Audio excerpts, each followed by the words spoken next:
Hi, I'm Rob and this is Ambition to Achieve, and today I'm joined by Emma and she's going to take us on a deep dive into her business journey. Hi Emma. Hi. Nice to see you. Thanks for having me. Would you like to introduce yourself and tell us what you're building in your business? Yeah, so my name's Emma Eden. I'm the founder of one of the largest independent mother and baby groups in Flintshire, which started coming up 4 years at the end of this month, beginning of June. So I was really excited when I saw the opportunity to discuss this because my background is in education, so this was a huge shift for me, starting my own business, and if we can inspire and encourage other people to do the same, then I'm all for it. That's great. I mean, that's what this platform is about. I think we were talking earlier on before we came live on the camera about putting the story across to viewers. And letting them see what success looks like from sort of start to finish and not the end. Yeah. So talking about that then, your business currently, what's your ambition with that looking into the future? Well, at the moment, we are starting to explore avenues for having employees.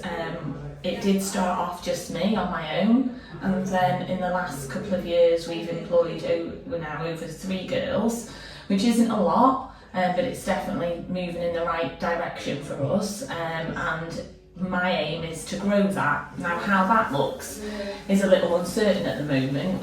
Growth is obviously the next uncomfortable stage, the next leap of faith for me. So it's great that we've got some really loyal staff that work alongside us, who love our brand, who love our sessions, who love the mums who walk through the door, and are going that extra mile to make sure that the quality and consistency that the mums have become kind of used to with me is translated across their sessions. So I guess that's where we're at this year, and we're looking in terms of where our journey is going to take us next. But I would love, in an ideal world, to be able to bring our baby group to lots of different communities, to as many different places, because ultimately it's about supporting those new mums on their journey as they navigate parenting, and whether that's for the first time or it's you're new again, the dynamics are different, you're trying to navigate it. So yeah, that's where my ambition is, and in the future I'd love to see Baby Brews as big as some of the bigger franchise names that you hear in the industry. Okay, so talking about franchising now, I mean, it's an interesting one. It's quite a big area of work, isn't it? What led you to thinking about franchising that, to make it more flexible, or to see more of a flexible growth in the business? Is that the reason behind it? I don't know if we'll franchise or whether we'll continue to take on employees. But if we want to grow into wider communities or into areas that are unreachable, so for me, I resource all the sessions and make sure the girls have got what they want. So obviously if we went further afield, that would become quite impossible logistically. So if it was to be a franchise, then people would be able to work for themselves, but with the support and the model that I've already got and the lessons that I've already learned. That's why a lot of people do buy into franchises, because you're building on a reputation that's already been founded, haven't you? But for me, I did look into franchising before setting up Baby Brews, but because my background was education and because I have had experience in parenting and going to groups, I felt that I had what was needed to just really come up with something new and inviting to what the mums in the area wanted, and clearly that was something that they did want, because we're now going into our 4th year and we are often fully booked. We've never given out a flyer, not once. We use social media as our platform, and word of mouth. So sometimes I can be in sessions, and in some of the Facebook groups that we're part of, a mum might pop up there and ask what baby groups are there, and the mums who've attended our sessions are straight on there recommending us. Before I even come out of the session, I've got 9+ notifications. I hit on the notifications and there it is, and it speaks volumes. And then we get mums who have consecutive babies returning, which says a lot for their journey the first time. It obviously made lasting memories, it offered them their support network, and they want to come back and recreate those special moments with their other babies. So that's how we've evolved, and that's how we get a lot of our business, to be quite honest. I mean, you know, it's liquid gold, that really, isn't it? When you've got people referring to family and friends, and you know, that in itself doesn't need marketing, does it? So if we go back then to your kind of early days, I know you said you've been around business most of your life, if not all of your life. What was your situation when you started, and what made you take that leap into self-employment and entrepreneurship? It's a good question, because I was a teacher. I've been a teacher, qualified in 2005, and I had progressed quite well within my career, and I was part of the senior leadership team, applying for deputy headships, when I found out that I was expecting a baby. But when I went for my first scan, that baby turned out to be twins. So that, obviously, if it had been one baby, I've got 2 children, or I have got 2 children before that. So I'd always had children, gone back to work, had a child, gone back to work. If I'd have had a singleton, I knew the drill. I knew that I was going to go back to work and probably work full time, if I'm totally honest. Take the childcare costs and know that in a few years' time we'd get that back, and then I'd probably carry on that progression. But once it was twins, that was completely different, because of course childcare is a big factor into anybody's life if they've got children and they work. And my family background had changed somewhat, so I lost my dad in 2020, and my mum doesn't drive, so she's been a business owner, but she's always owned businesses with my dad. So when they've needed to go and get stock and things like that, dad's driven, and she's obviously gone along with them. This time though, when we were expecting the boys, dad wasn't around, so when mum used to help out with school runs here and there, collecting the children from school was no longer a factor.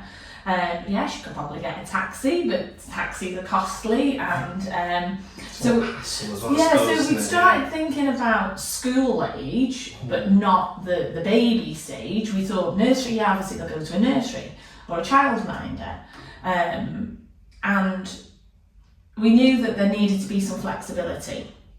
So I did look into the option of perhaps my husband giving up his job, and then I'd go back to school.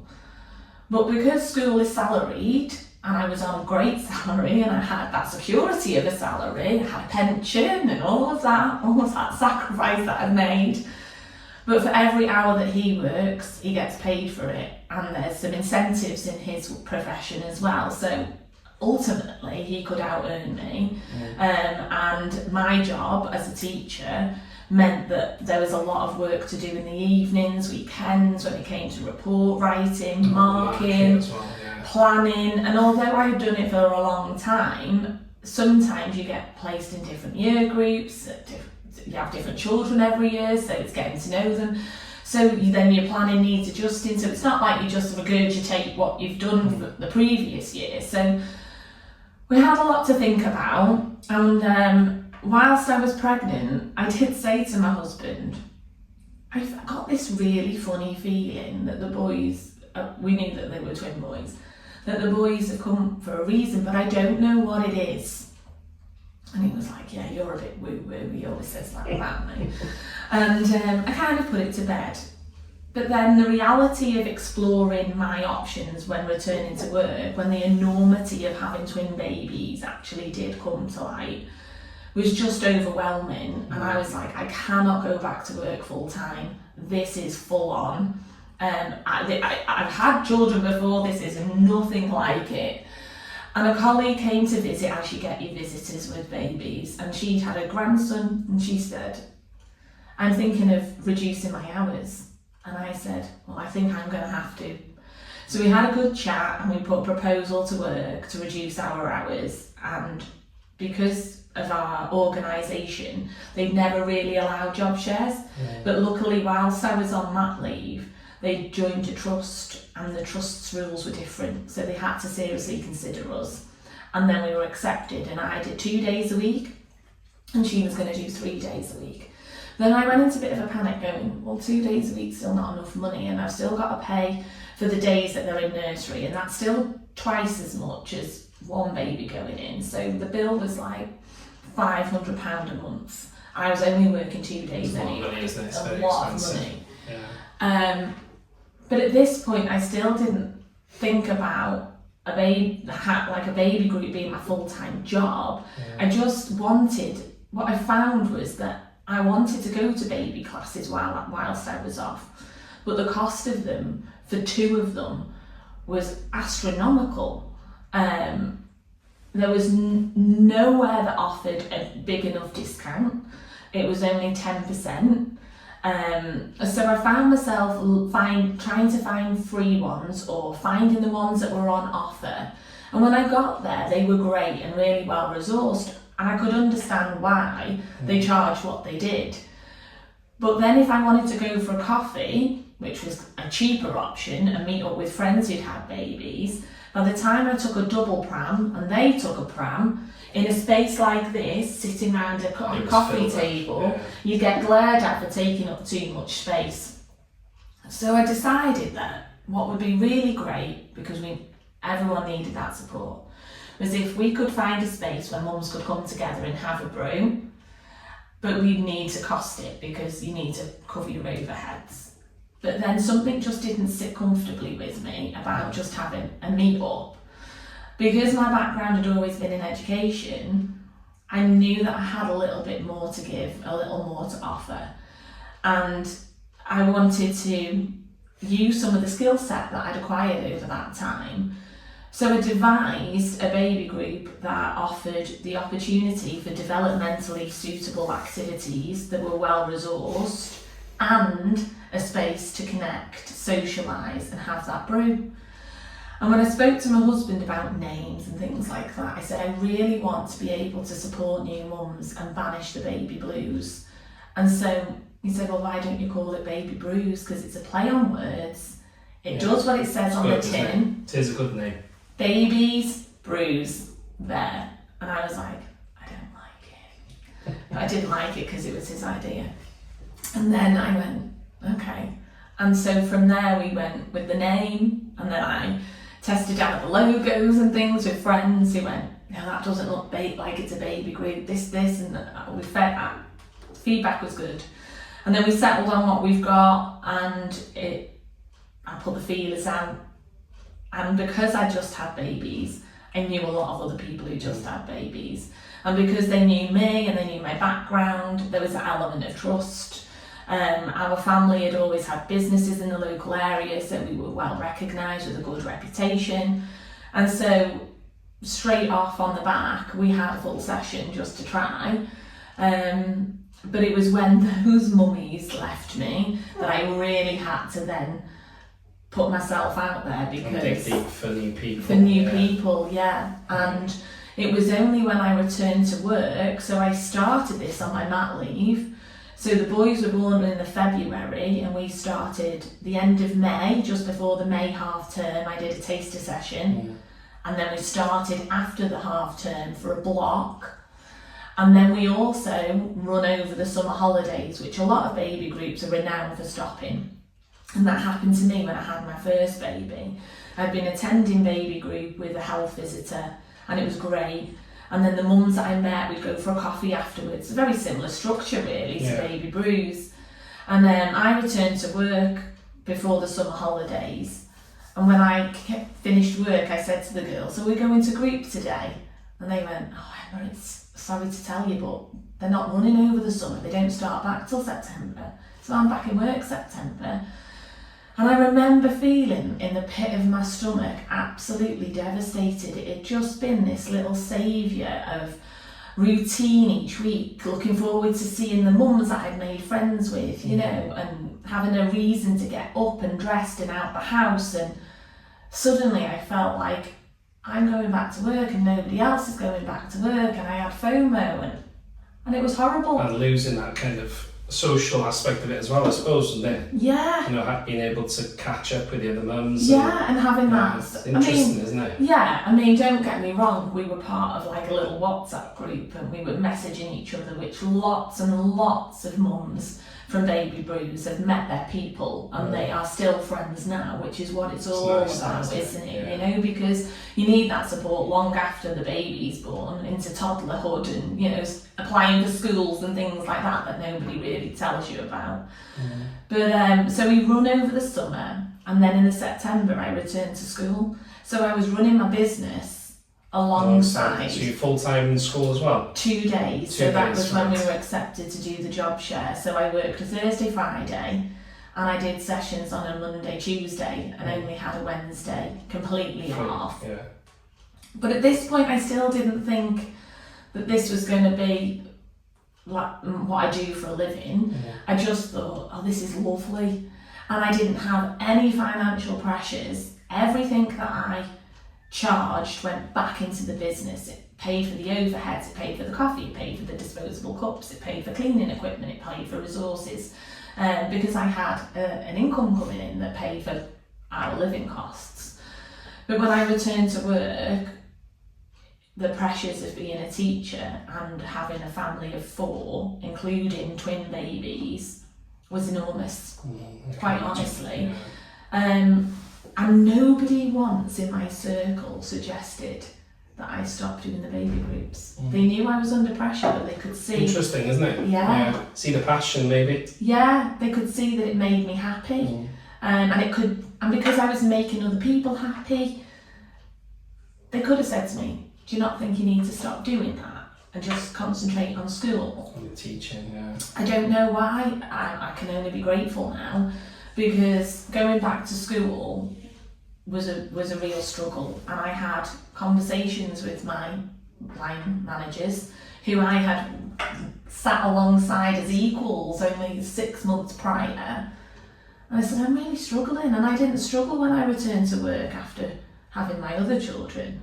This is different, and I feel like I'm just not keeping on top of things. I'd leave work on a Friday and I'd have to leave early, because with me having 2 older children, they were in wraparound care, so they were in school but were in after school club.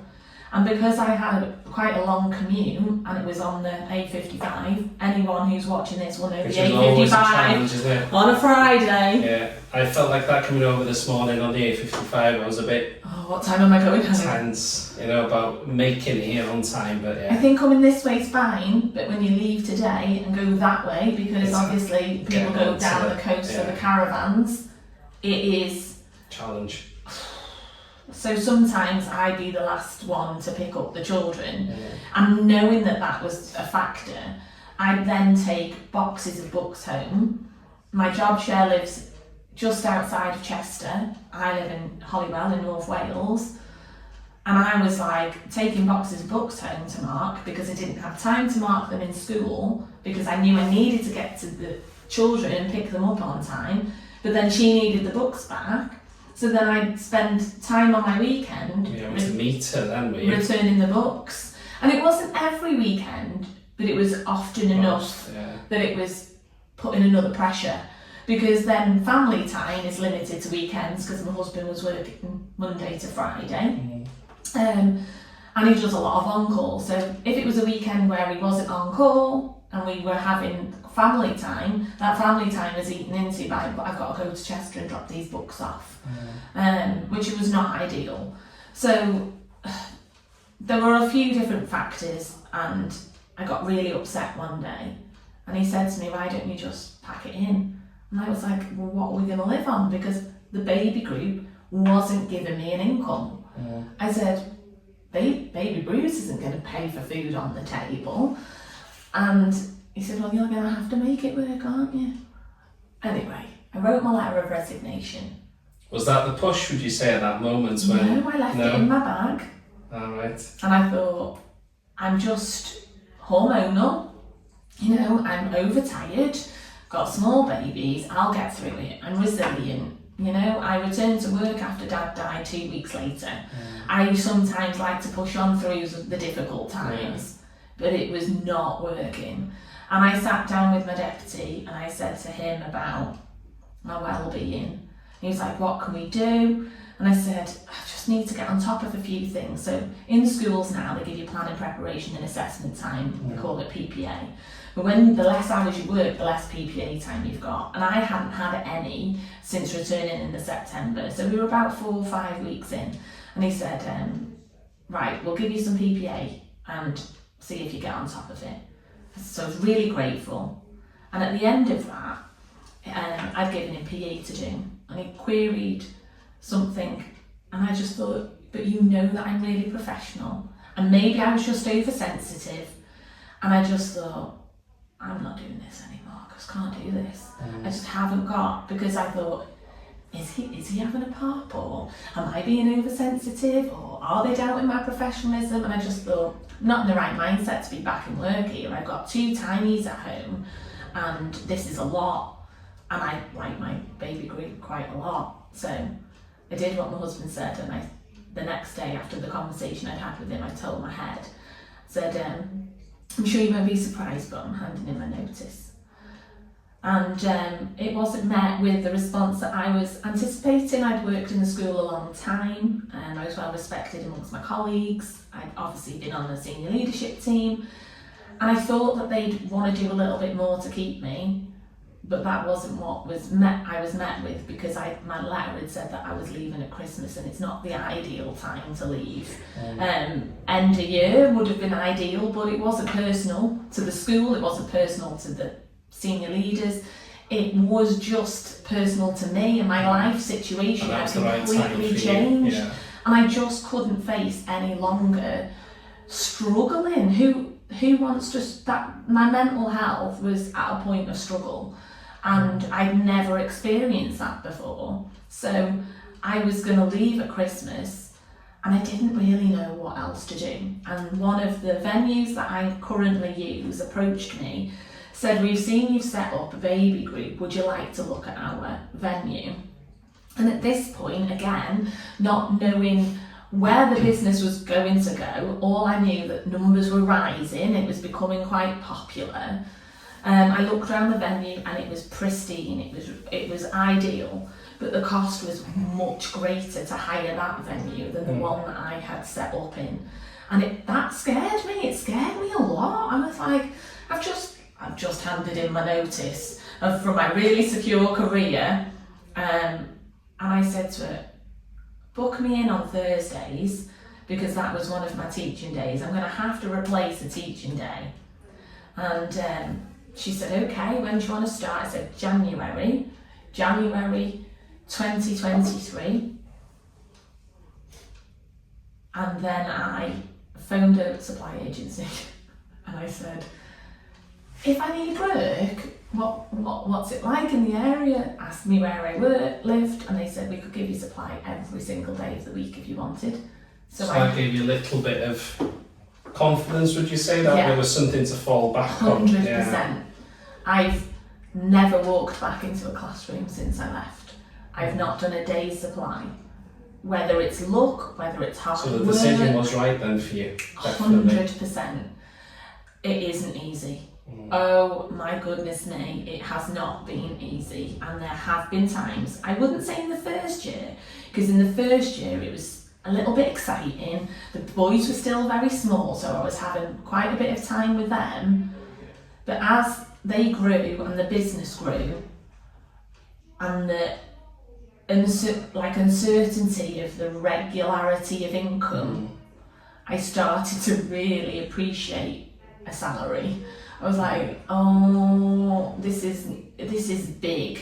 And it was a huge learning curve for me, because you have to budget so very differently when you're self-employed, because you know that the 15th of the next month you're not going to get that amount of money, and the 15th of the next month you might not get that amount of money. And the inconsistency of that is massive. Yeah. And it's not something to be overlooked, really. And if you can put something to be planned, isn't it? Yeah. I'm only lucky in the fact that we don't have a huge house, we don't have a huge mortgage, and my husband is able to cover all of the main bills. Because if he wasn't able to do that, there'd be a completely different pressure on me. And would I have been able to withstand those in the startup, I don't know, because it wasn't anything that I had to really overcome, but I didn't like it. It was really uncomfortable, and it's taken a good few years to build that consistency and see patterns, and now I'm okay. Now I feel really comfortable in my situation. And confident as well in being able to I don't know if project the finances into the future. I am, but I'm not. I still have a little. I think it's important to not get too confident, because when you get too confident, you get complacent, and you can sometimes. And things slip then, don't they? Yeah. You get too comfortable. Yeah. And it's so easy to be thinking, oh yeah, but I know I'll be fully booked because these mums are recommending me on all these social groups. I never take it for granted. Never ever take it for granted. And you're only as good as the last session or the last block of sessions and definitely. the people who come through the door, and you want to make sure that you always attracting your vibe so that you attract the right tribe. You know, we get some gorgeous mummies who are non-judgmental, who really create that safe space, which is what Baby Brews is all about, and I'm so thankful for that. And I think if I became quite arrogant with that, I notice if it had become a bit cliquey, if it had become an uncomfortable space to be in. I hope not, but while I'm always aware that somebody could decide not to come and that bad experience could have a knock-on effect, I think that's keeping me not being overconfident. It's confident enough to take on staff, it's confident enough to know I'm going to put food on the table for the children. And to look at growth as well. You were talking about growth earlier on, weren't you? Yeah, I was. And so that confidence is there. Yeah, because I think you know now that the model works. You know, I feel like it's a well-oiled machine. We do toddler group as well. That is not as big as our baby group. That's kind of a new development, and there's just not enough capacity for us to run it on a more regular basis. That does need more bodies. But how I want that to look at the moment, I'm not sure, because I've been refining and tuning the baby group, which is fundamentally, that was my why. That was my why. And I do always go back to my why when I have a little bit of a wobble. And we do all have imposter syndrome at times. When people are recommending you all the time. I think it's a good thing though, isn't it? Imposter syndrome, obviously, it gives you a benchmark, doesn't it? Especially if you've got like a hero in your specific industry, it does give you a benchmark. So I think there is a positive out of that. But there are negatives to it as well, isn't there, having imposter syndrome? Yeah, I learned really early on. I came up with this idea out of my own head about the kind of group I wanted to create, and I created it. But what I then did once I created it was then I did some market research into, is that what people would like, and is there something already out there? Because if you've ever watched like Dragon's Den or the other one, yes, and they say what's your USP, you've got to be unique. Especially, people might think there are not many baby groups out there, but it's a huge industry where it takes a lot to stand out, and people can just set it up. You don't have to have any specific qualifications. You can do it at a cafe as well, and you don't even have to have a locate, your own building. No, a lot of soft plays hire out their space as well. There's so many different venues that you could operate from, and they're needed. People need that support network. So how do you stand out in a crowded market? So I had a little look around at competitors. And we were offering something different. And at first, there were things that weren't quite right, and we tweaked it and we added some other elements in until it was not perfected, because is it ever perfect? And I'm terrible for always changing things up, because I do like change. So I'll keep the themes the same, but I might buy some new props, or if I do a little bit more research or new research comes to the forefront about baby development, I might add something in about that. Yeah, but I think that's also important. But that's good though, isn't it? Keeping that fresh outlook on it is what you need, isn't it? In business, you have to keep moving forward, and you have to always look at different dynamics, because if you stay with the same thing, and things move forward and you're still behind with the times, then your competitors are going to take over. I say competitors because it's not really a competitive industry, because mums will choose which baby group they want to go to. Some go to more than one. I share a lot of mums with other baby groups, which you'd class as your competitors. Do you know what I mean? But so it's a different term in your field, and I suppose it's, and also, talking about that social aspect, do you find that some mums go to the ones that they're most comfortable with? And is that a part of your USP, creating a comfortable environment for them to feel welcomed? Oh, definitely, 100%. How we operate as well, because I founded it. I didn't buy a franchise, so I didn't buy somebody else's model. So you started from scratch, basically. So I know from first-hand experience that when you go to a baby class, obviously you've got a start time and an end time, like anything that you sign up to. If you go to an exercise class, they want to get it started, don't they? You've got to get a schedule through in that time, and the price reflects what they're including. So I wanted a more relaxed start at Baby Brews because I had 2 babies in the mix, and getting out the house with twins was something else. But yeah, I do know so many mums, especially first-time mums, that first time getting out on your own can seem quite daunting. Yeah, I can imagine. So then just as you go out the door, they either start crying or they need a feed, and you're like, they can't need a feed, I only fed them an hour ago. It's 2-3 hour gaps between feeds, what's going on? Or they have a punani, and you're like, you've got to be kidding me right now. So what it allows is that people can come in, they've got time to get themselves settled, and then what happens, you tend to find, is because they do block book, so we block book for 6 weeks at a time, sometimes less, sometimes more, depending. We do work around school, kind of the school terms, but they get to know one another, so they're seeing the same faces week in, week out. So like when you're in school, when you first get to school and you go, builds that confidence as well, and then you start getting, do you see then you start getting that, like little subgroups? Yeah, 100%. If they live close by, or the babies are similar in age. Yeah. So we operate a non-walking baby group from 0 to when they walk, pretty much. But that mums can come at any time that they feel ready. But say they arrive and they've got a 6-month-old baby, and there's 3 mums who've got 6-month-olds, 6, 7, something like that, and then you've got the smaller babies at just a few weeks. You do notice that because they're at different milestones that they just naturally congregate. Come together. Yeah. But what I love about Baby Brews is that even with the subgroups, everybody just welcomes everybody in.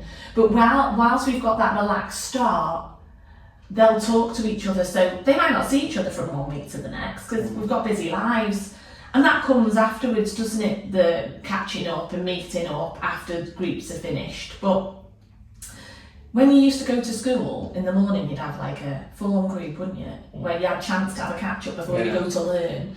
That's what they do, they come in, and you can always tell when the group's more established because the noise is a good, healthy chat, and sometimes I feel terrible interrupting it. I'm like, come on then ladies, let's get started. That's interesting, isn't it? Because what you've created there obviously is a safe haven, isn't it? And you're talking there about parts of your journey. I mean, the next few things I had on here was to ask you, what did you think was the hardest part, or did you ever have a moment there where you thought, actually this isn't going to work? But you've kind of answered that when you maybe have your wobbler, or you had the agency on standby if you needed to do supply teaching. Would you say they were the moments that were the hardest parts, or do you still have hard parts now? I do have hard parts now. It's harder in a different way now because I've got other people who rely on me. I don't mean the children, I mean my staff. So having to organise not only myself, but have everything organised for them as well, and then having to make sure that those resources are in the right place at the right time, and making sure, so for example, we do some keepsake art. We schedule that in once a block where the babies do their footprint or their handprint. I've got to make sure that I've printed off enough for the member of staff and more in case some of the mums make mistakes. And sometimes I get that fear factor, have I put enough in? Oh no, what if there's not enough, I think that's because you care though, isn't it? Oh, it yeah. comes from, caring for the business and obviously caring for your your mums that come to the groups, isn't it? Yeah, 100%. It's what drives it. And then when you're taking on a new employee, what if they don't turn up? What are we going to do? No, luckily I've had really reliable, trustworthy women who want to support the other mums and get the buzz that I get of creating this environment and this supportive network. And that's half the battle, isn't it? Oh yeah, it's finding the right having a good people. team around you. Yeah. We talk in these interviews about, I had people who are single founders, people who've got like a board of 10 or 15 directors, and they all say the same thing. Having the right people around them, the right skill sets, reliable, knowledgeable, able to do the role, obviously feeds into that success for you, makes it easier, doesn't it? So in terms of your journey then, the next bit of this really is to impart some of your knowledge to the viewers. What would you say to someone who's thinking about starting on the journey of a similar business to yourself or business in general, and what sort of mistakes did you make early on that you could advise people maybe not to make those mistakes in the very early days? I don't feel... If you made any. Yeah, I don't feel like that sounds really confident, doesn't it? I don't feel like I made mistakes, but there were some things that I put in place. So I did look into, more so when I was going to leave teaching, cost implications. And I do think that sometimes that's overlooked because it looks great, doesn't it? Got a baby group, going to charge however much a session, but what's not factored in are all of the hidden costs. It's not just your resources, it's not just your venue hire. You obviously want to make a wage at some point, so you've got to have some money for your time, but actually you've got insurances, music licenses. I've now got a storage container because I haven't got room in my house. I have a van because I've got to get to things to and from. Yeah, so all of that, it needs tax and insurance, so all of these extra outgoings have all got to be covered through the cost of what you're charging, but you want to charge a competitive rate. You don't want to undersell, you don't want to outprice yourself, and it's getting that pricing absolutely on point. And I struggled with that to begin with because of the imposter syndrome, because I was new to the industry, nobody had heard of us. How do I get people in? So I was probably a little bit cheaper at first, and that's why I wasn't really reaping any financial gain. But because I had the security of my job alongside it, that was okay. But is it okay? That's the question. How are you ever going to take the leap of faith out of your job to make your business a full-time business that pays your wage if you're not pricing yourself correctly? So I'd say that you do need to consider that, but also consider all the hidden costs as well, and really work out whether it's a viable business for you. Success looks different for everybody. It's not always the financial gain. I am not earning the same amount of money as I did when I was teaching, but I am richer than I have ever been, because when I was a teacher and I had my two oldest children, they went to breakfast club, they went to after school club, because I had to be in school myself, so I had to factor in the commute to get there. I missed every single sports day until my daughter was in year 6 and I was on maternity leave. I did watch the Christmas shows, they allowed me to use my PPA for that. I missed out, I feel now, on so much. It hasn't impacted my children negatively, they don't hold it against me, and they haven't got issues because of it. It sits with you though, doesn't it? It sits with me. And I feel like the twins came along, as I said at the beginning, I had this feeling that they'd come for a reason. And that reason is to give me a second chance too. So my second chance is now giving back to everybody else, because I want them to enjoy their parenting journey the same way I'm enjoying mine now. And if it's only for 6 months as they prepare to return to work, but it's the best 6 months that they've got, and they've got all those magical memories because of Baby Brews, then that that's priceless. That's the success, isn't it? That's the Absolutely success. priceless. Yeah, 100%. That's an amazing way of looking at it, because what you're imparting here obviously is good stuff for the viewers, but also what you're imparting onto your groups is hopefully some really positive things that gives them the opportunity to be good parents and to enjoy that. So in terms of imparting that knowledge, any sort of, you were talking there about pricing structure. I would say there, obviously having proof of concept first. So if you could do it like a side hustle, like you did while you were working, so 50-50, that's a good way of starting it. Would you agree? Yeah. And proving the concept before you take that leap into full-time self-employment. 100%. Even if I was really rich, then would I have the drive to make it as successful as it has become? Because I ultimately needed a wage from my business. I needed to provide and put something in the pot. My husband can't do it all. There are 4 children to feed, and believe me, as they get older, the older they get, the more hungry they are, and not just for food. As they get older, there's that pressure for designer clothes and name trainers, and they are not cheap. If he could afford it all, would I have the same drive? Different people start up businesses for various different reasons. For me, it was a case of, like he said to me, you're going to have to make it work. But because of that thread of the why I'm doing this, because I want to make it better for other new mums, I think because I enjoy so much what I do. They say if you enjoy what you do, you never work a day in your life, don't they? Yeah, definitely. I think that's really helped my business grow and thrive, because people... Built on passion, would you say? Yeah, 100%. And passion to give back. And I think that's how a lot of businesses start, or they come from a series of situations that you find yourself in over life, or maybe you've found yourself a skill set that you're not utilising to the best of your capability.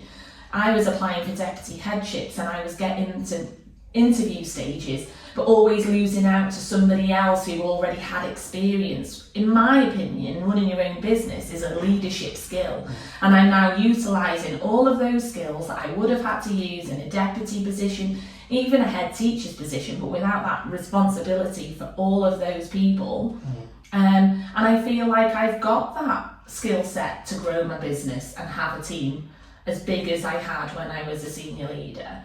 It's just about when that's going to fit into our busy life. And I just believe in it will happen when it's ready. It will happen when the time is right. I will have to orchestrate a plan. I will have to have some strategy with that. But every time I get too busy, it's a reminder that maybe the boys are just a little bit too young just yet, but I can still probe and I can still go and ask questions and gather some information. And have your kind of research there ready to go, yeah, isn't it? And kind of then what I'm doing, I suppose, is duplicating what I did at the beginning, but this time to drive it forward. Bigger. So if it worked there and I had a plan, then it's just about, well, now how do I do exactly what I did to get going,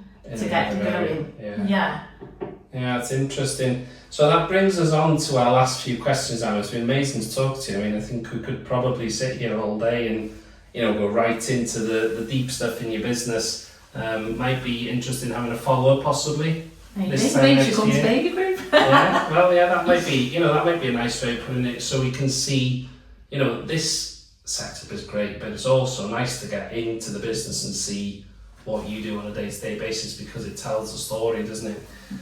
So the last few questions we've got then, in terms of ambition, 2 questions based on ambition. So what does ambition mean to you personally right now? That's always a difficult one, I think, towards the end of it.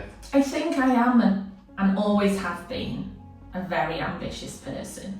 As I said, even in my previous career, I was climbing the ladder. Because I always want to be a better version of myself. And I've got a lot of little eyes looking on, and I've got a daughter, And I think it's important for her to know that women can achieve in life and be as successful as their male counterparts. I also want my boys to understand that women can go out to work, because I grew up in a generation, although my mum became a business owner, when I was young, she was a stay-at-home mum. She only started her business at the end of like primary age. And when mums go out to work, partners need to support. So it has to be that the men do some of what is stereotypically, female roles in the past. So they do need to contribute to running the home, and they see that because if I'm out, their dad's there. And whether it's a same-sex relationship or whether it's your gender typical relationship, it is still about teamwork, isn't it? And seeing that people go to work and giving them a real sense of value, knowing that you've got to work to be able to buy things. I'm conscious that they're watching, and I want them to know they can do whatever they put their mind to in life. Nothing is out of their reach. Empowerment, isn't it? Yeah, so for me, I think the ambition has come probably from having the children, because if they see that I'm ambitious, they'll be ambitious and they'll want to make a difference and leave their mark on this world as well. Yeah, that's amazing, isn't it? It's nice, nice to see that you've got that kind of connection now with your kids. When we ask that question, we get very different answers, but that's probably one of the best I've had, really. So everything I do is for them. Yeah, it's got to be, isn't it? They're your life, aren't they? So the last question before we draw it to a close, what's your kind of, still on the same thing as ambition, what's your ambition with Baby Brews going forward then over the next few years? We've got a few things in the pipeline, but they need to kind of be ironed out a little bit. So I guess what I'm going to say to you is watch this space. Is that all we're getting? That's all you're getting. Okay, well that brings us, I think, to a nice close, and maybe if you're happy to do so in maybe 6 to 12 months time, we have a follow-up and I come over to one of your groups, if that's not... Yeah, and then you can see whether I've got ambition and whether I've come a little bit further from the watch this space. Yeah, definitely, and also it's quite nice to submerge into your world so we can see it, real hand. So thanks for joining us today. Thank you. It's been amazing having the conversation. So if you've enjoyed this video, please do give it a like, and if you haven't subscribed yet to the channel, please consider doing so. And if you're working on your ambition, please pop it in the comments. I do take time to go through all the comments and I will get back to you. Thanks for watching, and I'll see you all again soon.